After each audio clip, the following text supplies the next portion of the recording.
Chvála Kristu. S nedávnou invazí Ruska na Ukrajinu mnoho katolíků mluví o řeholní sestře, která zemřela v roce 1961 a byla blahořečená v roce 2011. A to je blahoslavená Elena Aiello. Byla to italská sestra, která založila komunitu sester, které se starají o osiřelé dívky. Ale byla také mystičkou a obětní duší.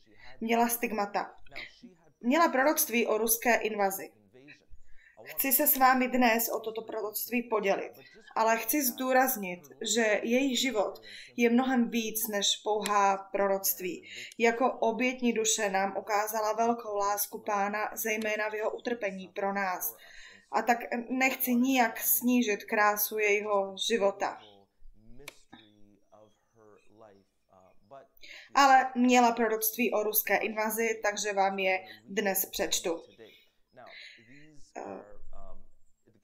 Katolická církev říká, že máme brát proroky vážně, zvláště pokud byly vyvyšeny k oltářům a zvláště pokud jsou obětmi sdílejícími utrpení Krista. Takže bereme proroky vážně, ale nebereme je příliš vážně.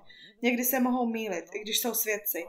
A také pamatujte si proroka Jonáše, který varoval, že Ninové bude zničeno, ale lidé činili pokání a tak to bylo odvráceno. Takže jen proto, že je něco prorokováno, to neznamená, že prostřednictvím našich modliteb to nemůže být změněno.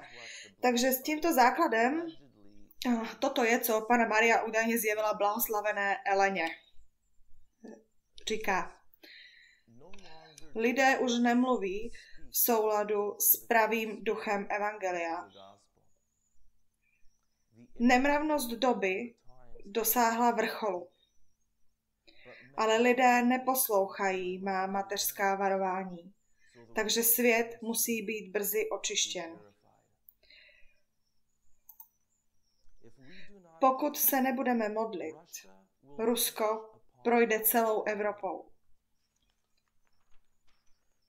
Po celém světě hrozí obrovské pohromy a různé národy budou zasaženy epidemiemi, hladomory, velkými zemětřeseními, hroznými hurikány, rozlévajícími se řekami a moři, které přinášejí zkázu a smrt.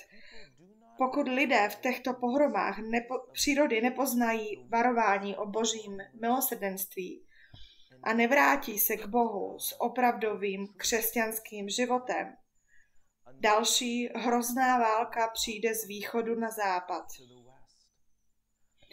Rusko se svými tajnými armádami bude bojovat s Amerikou. Obsadí Evropu.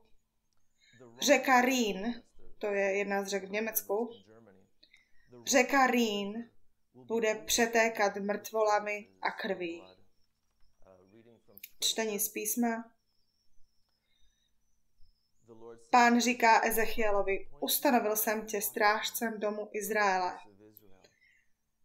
Až uslyšíš slovo z mých úst, musíš je za mě varovat. Sláva Kristu králi.